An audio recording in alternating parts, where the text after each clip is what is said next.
Yopi saged, Yop saged, Yopika saged, Dek saged, sayang nggih saged. Berarti nek nyeluk sayang ora ana eleke, ora ana salahe ya. Mboten.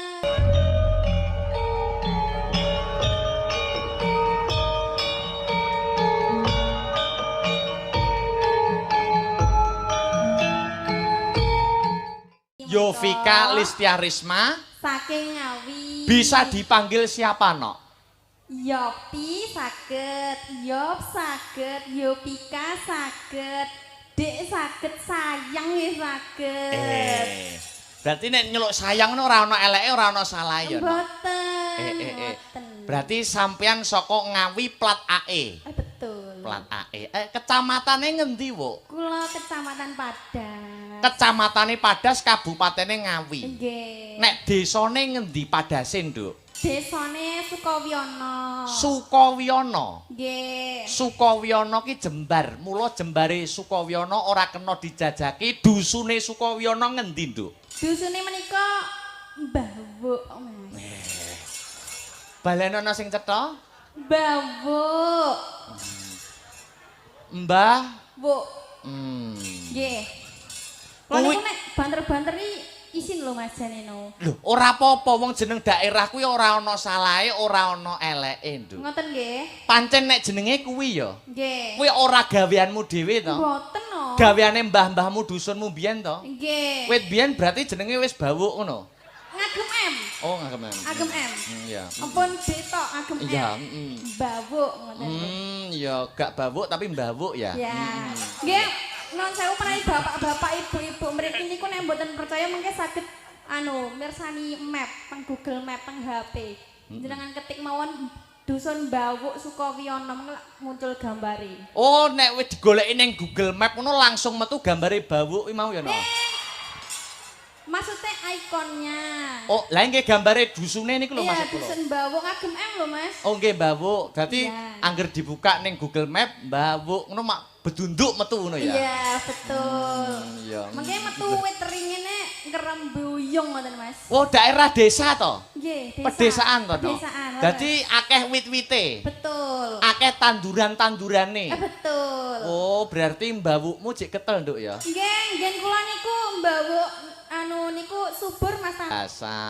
Ya, jan luar biasa Yovika omahe mbawuk. Mbok kapan-kapan nek kapinujon aku longgar ngono mampir ning mbawukmu oleh ora, Nduk? Nggih pareng no, kula sumanggaaken menawi tindak ngilen menika dateng Sragen nampa Solo katuran pinarak teng mbawuk. Pokoke nek sampean tak hubungi, Mbak Yovika, dalem Mas Akbar longgar Mas Akbar mbawuk nih. Ngono ya. Iya. Pokoknya nggak jenengan WA, halo, atau niku kula men tanggap. Oh ya, langsung tak goleki Google Map engko duduhno gambarmu meng ya. Nggih. Ya, ya penasaran aku Nduk Ian. Sik Mak iki ora bahas bawuk iki bahas Blitaran. Nggih. Ya, Mbak saya bahas Blitaran saiki doa terbaik sinden asal Ngawi untuk warga masyarakat Blitaran apa, Bu? Nggih, kula tak nderek ndedonga kagem desa Blitaran menika mugi-mugi dadosa desa ingkang ayem, tentrem, jenjem permana. Amin. Rezekine ora lokak kepara malah kebak. Amin. Ora roboh malah bakok. Amin. Ora wutah kepara malah wutuh. Amin. Nggih. Mobil khusus masyarakat Blitaran. wonten ing Blitaran menika mugi-mugi pinaringan rezeki ingkang kathah, berkah, melimpah turah-turah, saged nggih sekolah, bisa nggih tuku omah lan besuke muga-muga bisa munggah kaji wonten ing Mekah lan Madinah. Amin Allahumma. Amin. Luar biasa. Dongamu akeh, Nduk. Sampeyan ini mempunyai paras yang cantik, suara yang bagus. Nyuwun sewu. Mas Akbar tanya boleh enggak? Boleh no. Tanya sedikit boleh enggak? Boleh. Ya. Tanya, sampeyan ini biyen iso nyinden ngono kuwi bapakmu seniman ora? Mboten, Mas. Ibu sinden? Nggih mboten. Bapak penabuh? Nggih mboten. Bapak dalang? Mboten. Lah ya aku mau takon karo ibumu ning ngisor, Nduk. Pripun? Wis takon aku. Lho, niki ibuke Mbak Yovika. Nggih, Mas, kula ibuke. Lho, jenengan mboten nyinden to? Kula mboten sinden. Pake Pae dalang mesti mboten. Yovika niku mboten turun seniman. Takon ngono aku mau. Lho, lah kok Yovika saged nyinden diceritani sejarahe karo ibumu. Jenengan niku mau pripun? Ibumu nyeritakne, nggih Mas Akbar, lah wong Yovika riyen pas kula meteng Yovika riyen umur 2 wulan ngaten bapake niku sering ngirimi mic. Bapak kula? Mula saiki gedene nyekel mic. Oh nggih. Sering nyekel mic tanpa kabel. Berarti wireless niki. Wireless. Layak to. Mike wiri ngono to. Nggih, layak to Mas niku kula pas anu niku kok ana sing nyundul-nyundul niku napa ngoten. Pas anu ya ning jero kandungan iso ngrasane ya. Nggih lho, kok iso kaget to. Lah nggih niku mic kirimane bapak supaya besok gedene dadi sinden sing kondang. Amin. Ibu nek cerita jujur karo aku ngono kuwi mau. Nggih riyen dikirimi mic kali bapak nggih nyundul-nyundul. Ngono kuwi. Mula dadi penyanyi utawa sinden. Nggih. Oh, ngono kuwi. Ibumu cerita dhewe nang Mas Akbar ngono kuwi. Ibu kula mau. Ha iya Lah no. sakniki nek jenengan kok iso saged dalang niku ngaten iki pripun riyen? Kok iso genti mbok walik lho. Piye? Jenengan kok saged mayang, dayang. Dalang kok sae, keco, pinter lewasis, besus ngoten niku pripun riyen? Aku kuwi biyen lair pas bledek no. Jenengan? Jujur wae ya. Jujur kuwi pas enek bencana alam. Nggih. Bencana alam ning Nganjuk kene iki gempa bumi. Kuwi kerasa nganti tekan Amerika. Kuwi dadi gempane lairku tanggal 8 sasine Oktober taune 2000. Jam 12 bengi bledek iki nek sak menit enek ping 150. Kuwi bledek pertama ya, Dok. Nggih. Dar ngono kuwi. Kuwi sirahku metu lair, Dok. Nduk ngono kuwi. Sirahe tok nembe. Nembe. Terus bledek loro. Dar aku mlebu neh. Lho. Isin mau piye? Yo ora isin, kaget karo bledeke. Oh, kaget. Lah, mula saka kuwi nok, kenapa kok mlebu metu? Dar neh, metu neh, mak bedunduk ngono. Dar neh, mlebu neh. Kaya bulus ngono to, Mas?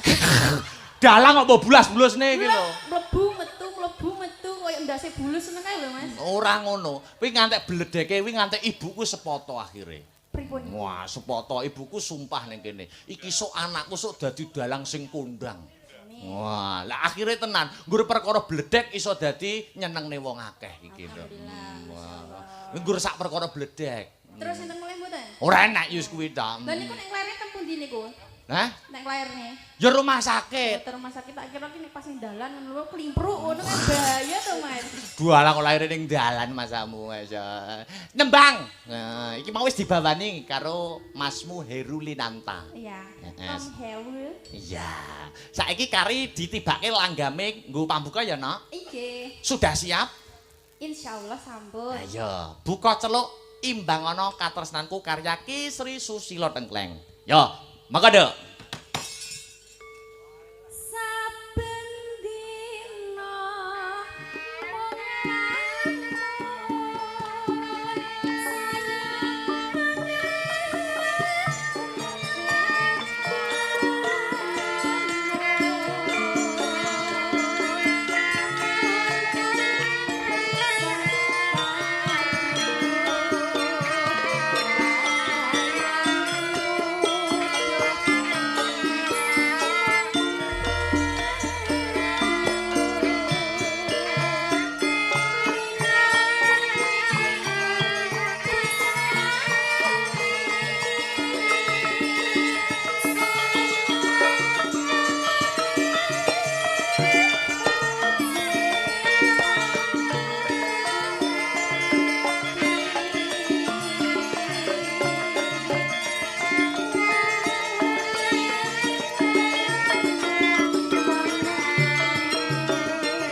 Langgam iki uga diaturne anu lho, Nduk. Sinten menika, Mas? Panitia bersih dusun. Wabil khusus panitia wayangan. Nggih. Muga-muga saged dados karenaning penggalih.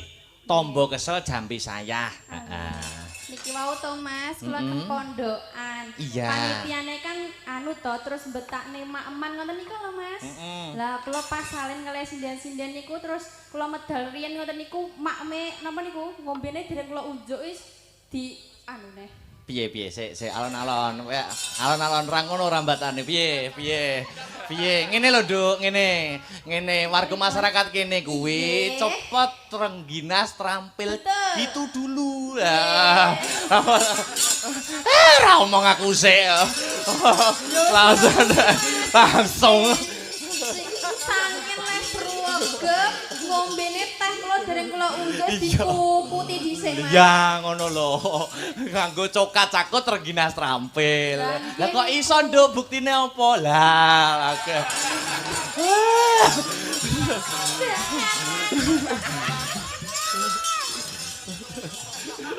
Nek bahane tekon aku, ya aja tekon liyane. Lah ya ngono kuwi spontan ndur panggung kok. Mas. Iya, wis lanjut. Ya nek iso, nek ora ya. Ya kudu iso kaya ngono. Ya terus. Puji-pujine wau. Mongko ya. Mongko Kang Mas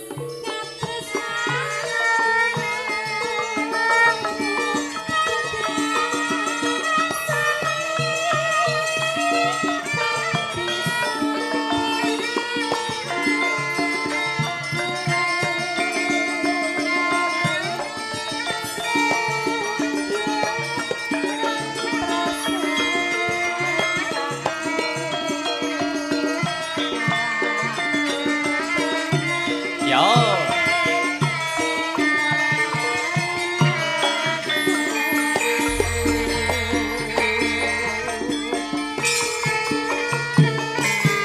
Katur para sutresna budaya ingkang memonitor lumantar channel YouTube Asta Brata Media.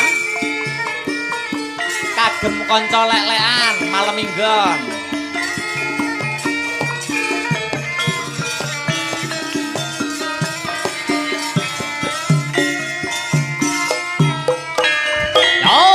Yo Pika.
Telaske no. Heeh.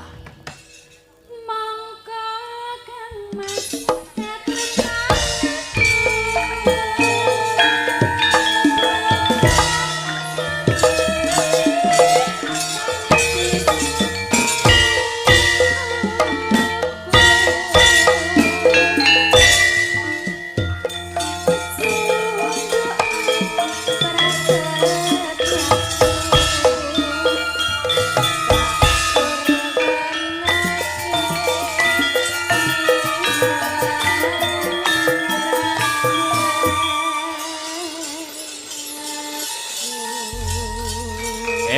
matur nuwun Mbak Yovika Listiarisma ingkang mijil saking Ngawi. Heeh. Wis